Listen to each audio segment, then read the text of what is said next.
hari ini kita akan ngobrol-ngobrol bareng nih dengan Pak Arif Fadila.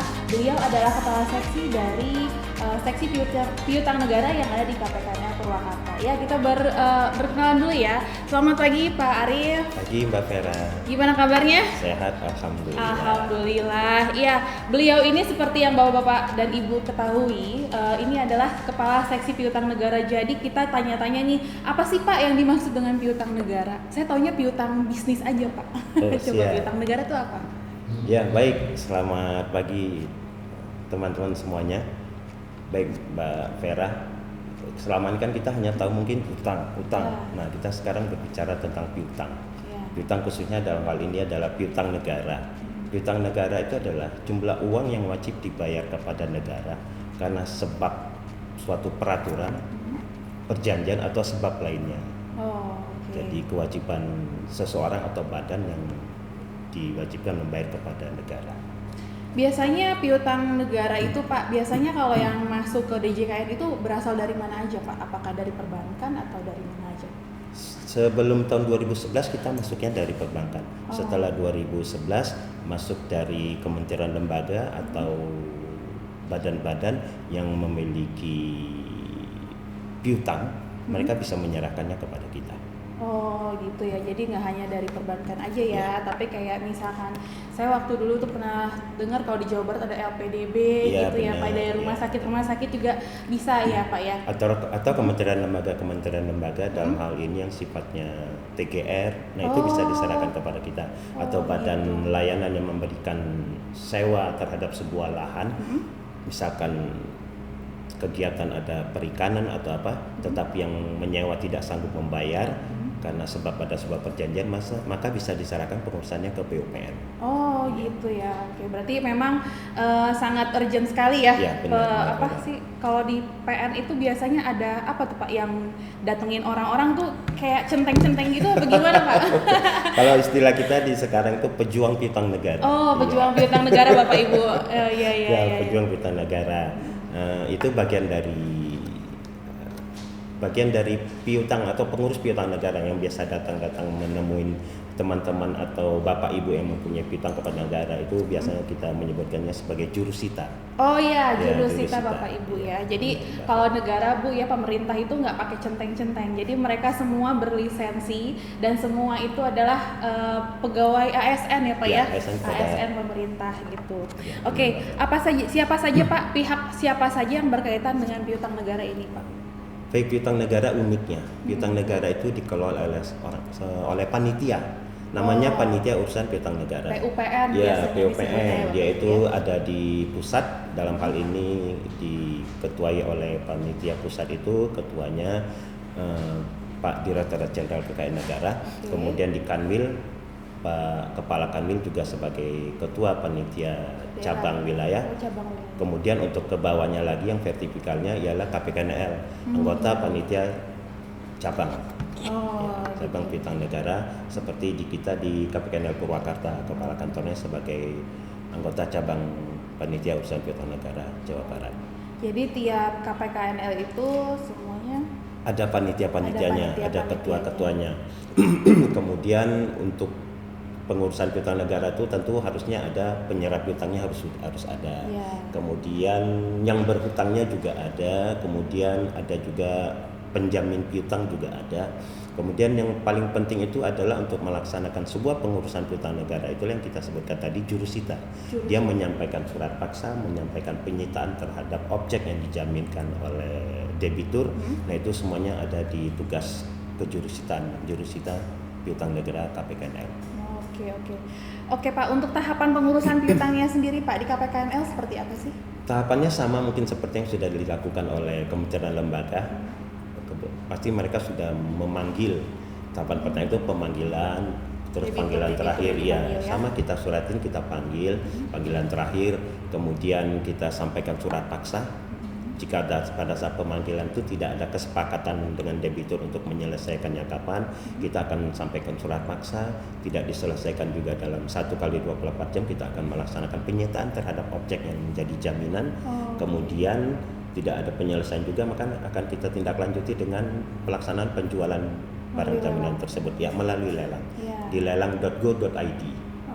Jadi kalaupun nanti misalkan ada barang jaminannya itu tidak dijual di OLX ya Bapak Ibu, tapi melalui lelang di lelang.go.id ya, punyanya Kementerian Keuangan. Oke.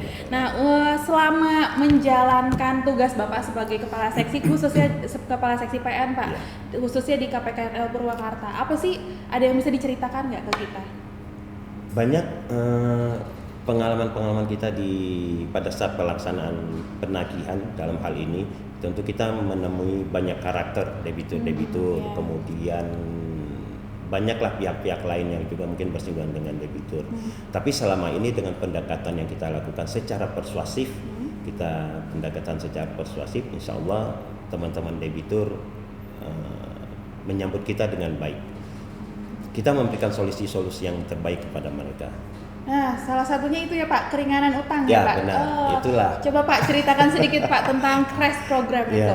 Baik, crash program itu sudah berjalan selama 3 tahun ini. Jadi setiap ada program crash program itu setiap tahunnya di awal tahun itu kita selalu mengirimkan surat pemberitahuan penyampaian kepada debitur. Makanya debitur-debitur yang menerima surat tersebut kita harapkan bisa menghubungi langsung dengan KPKNL. Karena tawaran-tawaran yang disampaikan dengan keringanan untuk crash program itu sangat menarik. Sebagai contoh, di 3 tahun terakhir ini bunga denda ongkos-ongkos itu bisa dihapuskan 100%. Jadi nggak ada biaya administrasi. Tidak ada bunga denda ongkos-ongkos itu sudah kita hapuskan 100%. Kemudian ada prodik-prodik yang penawaran diskonnya itu sangat menarik. Misalkan sampai dengan Maret sampai Juni itu misalkan ya bisa diskon 35%, ditambah lagi 30% dari diskon yang kita sudah berikan. Kemudian sampai dengan September bisa kita berikan lagi 30%. Bisa nanti sampai Desember kita bisa berikan sampai 20% dari keringanan pokok yang sudah kita berikan. Jadi pokoknya itu ya Pak yang diringankan. Kita berikan diskon lagi. Selain dari denda-denda dan denda sudah kita hapuskan, pokoknya yang sudah kita berikan keringanan, kita tambahkan lagi keringanan. Tadi saya sampaikan 30%, ternyata saya baru teringat pertama itu bisa 40%. Jadi 35%, ditambah lagi 40% dari diskon yang sudah kita berikan. Itu tuh yang menentukan 40%, 30% tuh apanya Pak? Kenapa dia bisa dapat 40%? Apakah karena dia semakin cepat dia lebih cepat lebih baik. Lebih cepat lebih baik. Diskonnya lebih gede ya Pak ya? Tuh, Bapak Ibu. Diskonnya lebih besar kalau ikut crash program lebih cepat. Iya Pak? Ya benar. Wow. Oke, kalau misalnya di KPKN Purwakarta sendiri crash programnya seperti apakah Pak? Apakah debitur-debitur ini aktif semuanya gitu? Apakah efektif atau bagaimana? Menurut penilaian Pak Arif? Selama tahun ini ya kita juga tidak begitu banyak mengurus berkasnya. Tahun ini kita sudah menerima permohonan crash program itu 2. Iya sudah 2. Direncanakan mudah-mudahan sampai dengan 15 Desember terakhir pengurusan permohonan crash program. Kalau debitur teman-teman debitur ingin mengajukan permohonan keringanan, tentunya sesuai dengan ketentuan yang berlaku, itu kita bisa tunggu sampai dengan tanggal 15 Desember 2023 ini. Tidak bisa menjamin tahun depan ada crash program atau tidak. Makanya crash program itu kalau bisa benar-benar dimanfaatkan oleh teman-teman debitur. Jadi jangan sampai kesempatan ini terbuang sia-sia. Crash program itu hanya sampai tanggal 15 Desember 2023. Tahun depan belum tentu ada lagi Bapak Ibu. Jadi cepetan ya, yang punya piutang negara yang merasa sudah menerima surat dari KPKNL Purwakarta, segera datang ke KPKNL Purwakarta. Kita sambut dengan dengan sukacita di APT kita di KPKNL Purwakarta ya Pak ya. Baik, untuk yang terakhir Pak, pesan-pesan apa yang mau Bapak sampaikan kepada nggak cuma debitur ya Pak, tapi semua penonton di kanal on airnya KPKNL Purwakarta ini Pak, kepada Baraya semua, silahkan Pak. Ya, terima kasih Mbak Vera. Quote terakhir dari saya, Arif Fadilah, jika Bapak Ibu teman-teman memiliki piutang segera selesaikan. Kita ada quote yang juga sangat baik dan melegenda di nasional, lunas hari ini, lega sampai nanti. Yes, lunas hari ini, lega sampai nanti ya Pak ya. Dan utang itu jangan dibawa mati, ya, harus wajib diselesaikan, wajib ya. Oke, demikian saja kanal on air KPKNL Purwakarta untuk kali ini. Terima kasih untuk perhatian Baraya semuanya. Saya Ferani Dia Magdalena undur diri. Terima kasih. Hatur nuhun.